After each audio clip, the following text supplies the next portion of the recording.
રાધનપુરમાં રાધાકૃષ્ણ મંદિરથી જળ ઝીલણી અગિયારસની ભવ્ય શોભાયાત્રા નીકળી। પાટણ જિલ્લાના રાધનપુર ખાતે આવેલ મોટા ઠાકોરવાસથી રાધાકૃષ્ણ મંદિરથી ભવ્ય શોભાયાત્રા નીકળી હતી।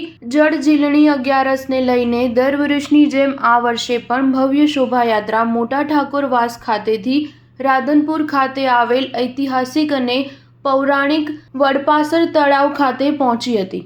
વડપાસર તળાવ પહોંચી ધામધૂમપૂર્વક ભગવાનને ઝીલાવવામાં આવ્યા હતા। આ શોભાયાત્રાની અંદર રાધનપુરમાં ધારાસભ્ય લવિંગજી સોલંકી, જિલ્લા પંચાયત પ્રમુખ હેતલબેન ઠાકોર, ચાણસ્માના ધારાસભ્ય દિનેશ ઠાકોર, શંકરજી મોતીજી ઠાકોર અને અન્ય મહાનુભાવો, સાધુ સંતો અને કૃષ્ણ યુવક મંડળ સાથે શોભાયાત્રાની અંદર મોટી સંખ્યામાં રાધનપુર નગરજનો જોડાયા હતા।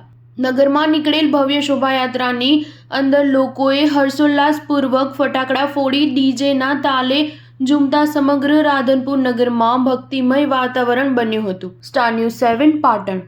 ઝીલણી 11 નિમિત્તે ઠાકોરજીનો વરઘોડો નીકળ્યો, એમાં મને આમંત્રણ મળ્યું। આવવાથી ખૂબ જ અહીંયા આટલી બધી પબ્લિકની વચ્ચે જ્યારે અહીંયા ધન્યતા અનુભવું છું। વર્ષોથી આજે આ વરઘોડો નીકળે છે, એકતા અને એકતાના દર્શન આજે થયા રાધનપુરની અંદર। સમગ્ર સમાજ આ વરઘોડાની અંદર જોડાયો, એ બદલ સમગ્ર સમાજને અભિનંદનને પાત્ર છે। વર્ષો વર્ષ વિના વિઘ્ને આવો વરઘોડો નીકળે અને વિના વિઘ્ને આ વરઘોડો નીકળતા બધાએ ખૂબ સરસ મજાને દર્શન ભગવાનના કરે। ચલો, આજે પરંપરાગત રીતે અમારે ઠાકોરવાસમાંથી જલ ઝીલણી 11નો ઠાકોર ભગવાનનો ભવ્યથી અતિ ભવ્ય શોભાયાત્રા આ રાધનપુરમાં નીકળે છે।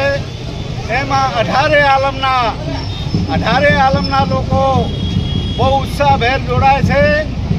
એમાં બીજી પણ અન્ય સંસ્થાઓના એ રથ લઈને આજે અહીંયા ભગવાનના અહીંયા તળાવમાં આવીને ભગવાનજીનું સ્નાન કરીને પરંપરાગત રીતે દરેક સમાજના લોકો આવી